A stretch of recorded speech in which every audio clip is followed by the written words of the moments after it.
Roman medicine, you were taught the Romans back in year 7. You've been taught Roman medicine this year. Right, so don't leave behind what you learned in year 7. Keep that fresh in your mind about what the Romans managed to achieve.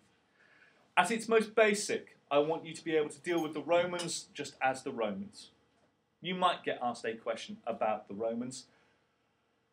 However, it is much more likely that you will be asked about the Romans and be able to compare that with what comes afterwards. All right, so the lessons that you were taught was comparing the Romans with medieval medicine. And you know that there is regression between the two periods. Right? So looking at it in isolation is one thing. But if we're aiming for the C's and highs, you've got to be able to take one set of knowledge and compare it with another. All right? So Roman medicine.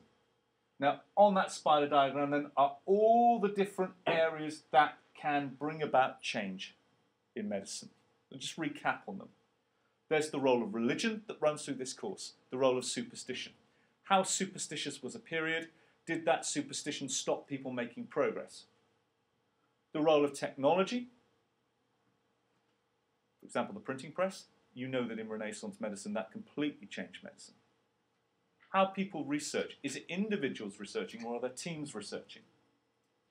We know that Fleming, for example, will discover penicillin, but we know that there's a team of people that turn penicillin from a discovery into a medicine that works. There's the role of communication. How easy is it for knowledge to be spread? You will find that the Romans in their empire had a single language and the world was largely peaceful. It was possible to share ideas. 21st century and 20th century medicine are dominated by communication because it's so easy to share ideas. Centres of learning. A time in history that has universities is going to make more progress than a time when there aren't universities. It's pretty common sense. The role of chance. Discoveries are made. Fleming found penicillin by chance. Luck plays a role in medicine. The role of government, which is going to be central to comparing Roman medicine with medieval medicine, for example. Where you have strong government, you almost always have strong public health. And I'd be writing that down now, because that's an essential comparison between Rome and medieval. Strong government will mean good public health. Weak government, no public health. And you'll see that as a theme through the course. Is it a period where chance has thrown forth a genius who makes a breakthrough? This is Rome, it's going to be Galen. For all his flaws, he was a genius. And then the interesting example of war. War, you will instinctively think, is a destructive force in history. And half the time you're right. But war can also be an incredibly productive experience in history. Great little quote when you can say that necessity is the mother of invention. Some of mankind's greatest inventions and discoveries have been brought about by war. So war might destroy a library, but a war might also result in that library's knowledge being taken from one place and shared with another. So war is an interesting theme that runs through the course. All right. So some key words that you need to be aware of as we go through this. Whatever happens in history always happens for more than one reason. And when you write your answers in this GCSE, if they ask you why something happened and you only know of one thing, you're wrong. I'd be out of a job if things in history only happen for one reason. We like to keep it complicated. It keeps me employed. So everything in history is multi-causal. Everything. Why did Fleming discover penicillin? Multi-causal factors. Why was the NHS established in 1948? Multi-causal factors. How does war help medicine? Multi-causal factors. It's never one reason. Okay? And the change that we're describing in medicine, there is a certain lexicon of words. There's a certain range of words that you need to know. And as we go through this, you write down the ones that you don't know. If you know them, write them down. Okay? Evolution, meaning slow change. Revolution, meaning fast change. Progression, when things get better, regression when things get worse. Okay? Then the highest and hardest one to understand, continuity, when things, you can trace things staying the same. So for example, religion plays a part throughout this course. From times when we were totally superstitious in the past, to the modern medicine where we still have a need for religion in what we do. It says what doctors can and can't do. Right? So continuity. All of those words I need you to be familiar with when you go into that exam. All right. Now, I have a tendency to treat science and superstition out of 100. For argument's sake, we will say that Roman medicine was 70% superstition and 30% scientific. I've tried to measure how clever the Romans were. The chances are today, most of you are at least 90% scientific, 10% superstitious. So the Romans compared to us were very backward. But compared to what came before the Romans, they made great leaps and bounds forward. However, if you were ill, chances are in Roman times the first thing you would probably do is pray.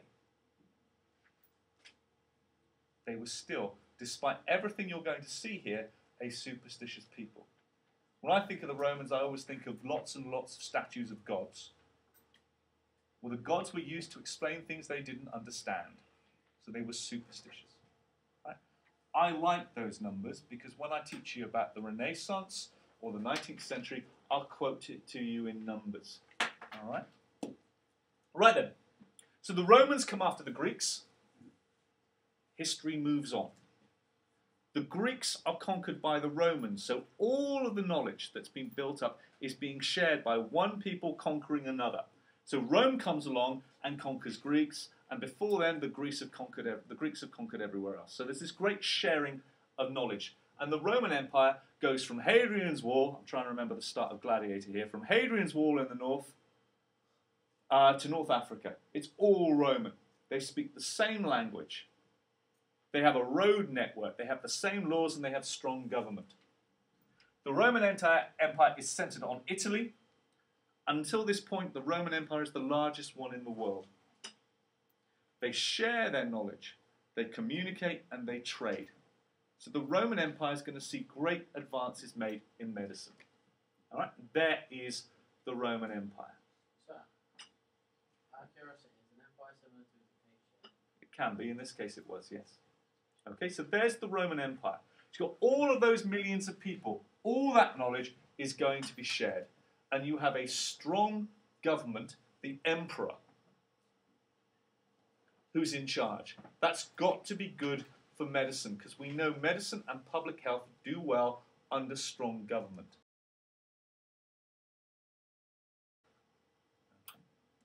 So, what did the Romans do? They built on the ideas of the people who came before them.